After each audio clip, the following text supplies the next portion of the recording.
Hi friends எல்லாருக்கும் வணக்கம். So ரொம்ப ஒரு மகிழ்ச்சியான ஒரு தருணங்க.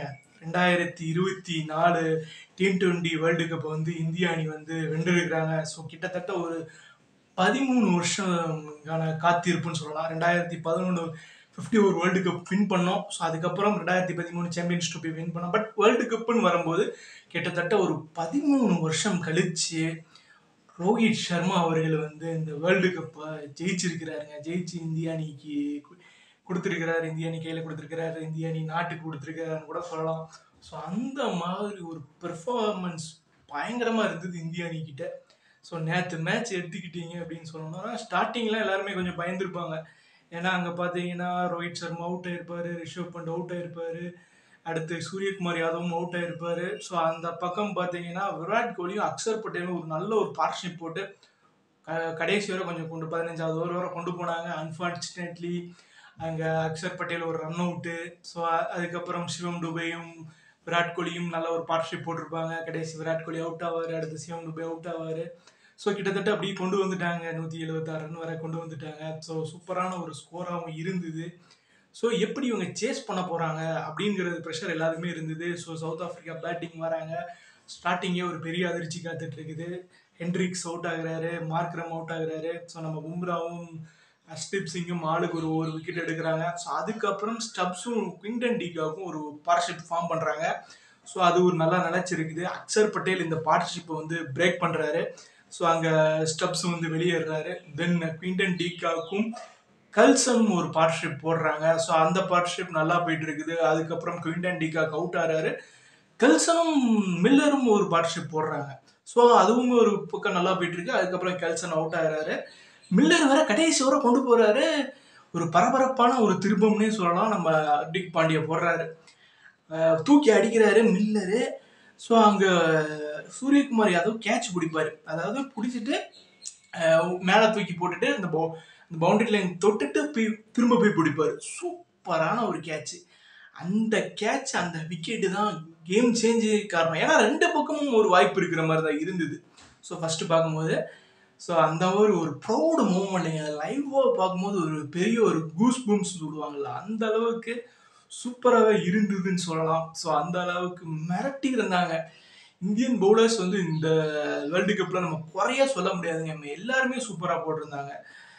நம்ம பும்ரா ஆகட்டும், பும்ராவுக்கு தான் மேன் ஆஃப் த டோர்னமெண்ட் கொடுத்துருந்தாங்க. Man of the match Virat Kohli கொடுத்துருந்தாங்க. தென் அந்த அக்ஷர் பட்டேல் சூப்பராக ஒரு நாக் ஆடினாரு. ஹர்திக் பாண்டியா அவரும் சூப்பராக ஆடினாரு. ஸோ பேட்டிங்கில் நம்ம ரோஹித் சர்மா இந்த வேர்ல்டு கப்பில் நல்லா விளாண்டாரு. ஃபைனல் நல்லா விளாடல. ரிஷப் பண்ட் அப்படிதான். ஸோ லாஸ்ட் 2 மேட்ச் நல்லா விளாடல. ஓவராலாக சூப்பரான பெர்ஃபார்மன்ஸ் தான். ஜடேஜா மட்டும் பெருசாக ஒரு பெர்ஃபார்மன்ஸ் அவரே சொல்லியிருந்தார், நான் பெருசாக பெர்ஃபார்மன்ஸ் பண்ணலன்னு. தென் சிவன் டுபே. ஸோ இந்த 2 பேரை தவிர மற்றபடி எல்லாருமே சூப்பராக பெர்ஃபார்மன்ஸ் பண்ணியிருந்தாங்க. சிராஜ் அவரும் வந்து ஸ்டார்டிங்கில் கொஞ்சம் நல்லா பண்ணார். அவருக்கும் பெருசாக வாய்ப்புகள் கிடைக்கல. ஏன்னா குல்தீப் உள்ள வந்தோன்னே ஸோ அவருக்கான வாய்ப்புகளும் இல்லை. பெருசாக எந்த சேஞ்சும் இல்லாமல் ஒரே ஒரு சேஞ்ச் தான், சிராஜை மட்டும் வெளியே வச்சுட்டு குல்தீப்புக்குள்ளே கொண்டு வந்தாங்க. ஸ்டார்டிங்லேருந்து இதே டீமோட தொடர் வெற்றி. ஸோ ஸ்டார்டிங்கில் நீங்கள் அயர்லாண்டில் ஜெயிச்சுட்டு, அடுத்து பாகிஸ்தானை ஜெயிச்சுட்டு, பாகிஸ்தானுக்கு அப்புறம் யூஎஸ்ஏவை ஜெயிச்சுட்டு, அப்புறம் கனடா கூட மேட்ச் வந்து அந்த மலையாள ரத்தானது. அடுத்து இப்போ சூப்பர் 8ல் வந்து பார்த்தீங்கன்னா நீங்கள் வந்து ஆப்கானிஸ்தானை ஜெயிச்சது, ஸோ பங்களாதேஷை ஜெயிச்சது, ஆஸ்திரேலியா ஜெயிச்சதுலாம் சரியான தரமான சம்பவங்க. சூப்பர் 8ல் என்னைக்கு நீங்கள் ஆஸ்திரேலியாவை ஜெயிச்சிங்களோ அங்கேருந்தா மேட்ச் ஸ்டார்ட் ஆச்சு இந்தியா அணிக்கு அப்படின்னு ஓப்பனாக அப்படி கூட சொல்லலாம். இங்கிலாண்டை ஜெயிச்சாங்க பார்த்தீங்களா, அது சூப்பரான சம்பவங்க. எல்லாமே நீங்கள் பார்த்தீங்கன்னா அவங்க ஃபர்ஸ்ட் பேட் பண்ணி தான் ஜெயிச்சிருப்பாங்க. நீங்கள் ஆஸ்திரேலியாவை பீட் பண்ணதை பார்க்கட்டும், இங்கிலாண்டை பீட் பண்ணதாகட்டும், இப்போ நம்ம சவுத் ஆஃப்ரிக்காவை பீட் பண்ணதாகட்டும், எல்லாமே ஃபர்ஸ்ட் பேட் பண்ணி ஜெயிச்சிருக்கிறாங்க. ஸோ நிறைய பேர் சொல்லுவாங்க சேசிங் தான்ப்பா கரெக்ட் அப்படின்னு. சரி, நீங்கள் ஒரு நல்ல ஒரு பேட்டிங் டீம் வச்சுருந்தீங்க அப்படின்னா ஃபர்ஸ்ட் பேட் பண்ணி கூட நல்ல ஸ்கோர் போட்டு உங்கள் பவுலர்ஸ் வச்சு அந்த ஆப்போனன்ட் டிஃபெண்ட் பண்ணலாம்.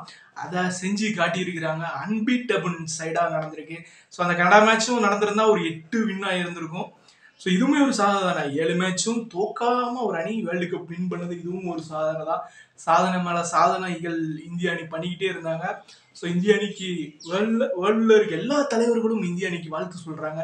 ஸோ நம் சார்பும் இந்த இந்த பதிவை நான் வந்து இந்திய அணிக்கு வாழ்த்துக்களாக சொல்லிக்கிறேன். ஸோ இது ரொம்ப நாள் ஏக்கங்க. ஏன்னா தோனி போனதுக்கப்புறம் வேர்ல்டு கப் கிடைக்கலன்னு நிறைய பேர் காத்திருந்து மனசு விட்டுருப்பாங்கன்னு சொல்லலாம். 2023 51 வேர்ல்டு கப் நமக்கான வேர்ல்டு கப். அதுலேயும் தோத்தோம். அதெல்லாம் பெரிய அந்த மேட்ச் ஜெயிக்க வேண்டிய மேட்ச்சு. ஸோ நடந்து முடிஞ்சது போச்சு பேசுறத விட இனி நடக்க போகிறது என்னங்கிறத பேசுறது நல்லா இருக்கும்னு நினைக்கிறேன். ரொம்ப ரொம்ப ரொம்ப ரொம்ப சந்தோஷமா இருந்தது. எல்லாரும் உலகத்துல இருக்கிற இந்திய ரசிகர்கள் எல்லாருமே செலிப்ரேட் பண்ணிட்டே இருக்கிறாங்க. இந்திய நாட்டில் இருக்க எல்லாருமே. ஸோ பல தலைவர்கள் வந்து இந்திய அணிக்கு, பல நாட்டு தலைவர்கள் இந்திய அணிக்கு வாழ்த்து தெரிவிச்சிட்டு இருக்காங்க. பல நாடு முன்னாள் கிரிக்கெட் வீரர்கள் இந்திய அணிக்கு வாழ்த்து தெரிவிச்சிட்டு இருக்கிறாங்க. நம்ம தல தோனிங்க, அவருக்கு மனுஷங்க அமைதியா இருப்பாருங்க, அவரையே விஷ் பண்ண வச்சுட்டாங்க.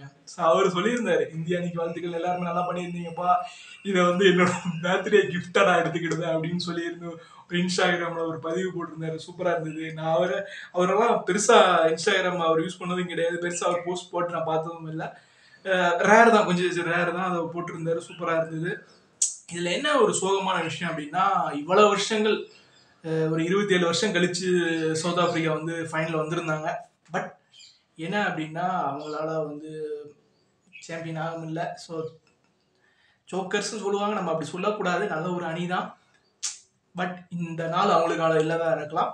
But better luck, next time கண்டிப்பாக அவங்களுக்கு ஜெயிக்கலாம். பட் என்னன்னா, அவங்க இவ்வளோ பெரிய லெஜெண்ட்ஸ் இருந்தும், நிறைய லெஜெண்ட்ஸ் ஸ்டார்டிங்கில் பார்த்தீங்கன்னா Kallis, Smith, Jonty Rhodes, Klusener, so அப்புறம் வந்து AB de Villiers, Boucher, Faf du Plessis இவங்கள மாதிரி போலாக், சான் போலாக், நிட்டினி, இவங்கள மாதிரி லெஜெண்ட்ஸ் இருந்தும் கோட்டையை விட்டுருந்தாங்க. ஸோ அது ஒரு சோகமான விஷயம் தான் சவுத் ஆப்பிரிக்கா அன்னைக்கு. இன்னொரு ஒரு சோகமான விஷயம் அப்படி என்ன அப்படின்னா, நேற்று விராட் கோலி முடிஞ்சோடனே சொல்லிட்டாரு. ஃபர்ஸ்ட் சொன்னார், வேர்ல்டு கப் வின் பண்ணிட்டு எல்லாரும் சந்தோஷமா இருந்தாங்க. விராட் கோலிக்கு பேட்டி கொடுத்துட்டு இருந்தாங்க. அப்போ அவர் என்ன சொன்னார்னா, இதுதான் என்னோட கடைசி T20 வேர்ல்டு கப்பாக இருக்க போது. ஸோ இதுதான் கடைசி மேட்ச்சு. ஸோ இனி இந்தியாவுக்காக நான் வந்து T20 ஆட மாட்டேன், நான் ரிட்டையர், ஓய்வு அறிவிக்கிறேன் அப்படின்னாரு. அவர் சொல்லி முடிச்ச உடனே வந்து ரோஹித் சர்மாவும் சொல்லிட்டாரு, ஸோ இதுதான் என்னோட last T20 world cup. So இனி T20ல ஆட மாட்டேன், ரிட்டையர்டு. இனிமேல் எங்க ரெண்டு பேருக்குமே என்ன தெரியுமா சொல்லியிருக்கிறாங்கன்னா, எங்களோட ஃபோக்கஸ் வந்து வேர்ல்டு கப்பு, அதாவது 50 ஓவர் அண்டு டெஸ்ட்டு, ஸோ அடுத்தடுத்து சாம்பியன்ஸ் ட்ரோஃபியும் வரப்போகுது.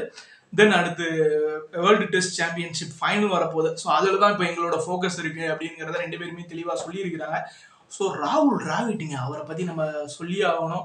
ஸோ ராகுல் டிராவிட் வந்து, அவர் வந்து 2007 வேர்ல்டு கப் டீம் கேப்டனாக இருந்தார் இந்திய அணிக்கு. ஸோ அது குரூப் ஸ்டேஜ்லேயே வெளியே வந்திருப்பாங்க. ஸோ அதோட வருத்தம் இருந்தது.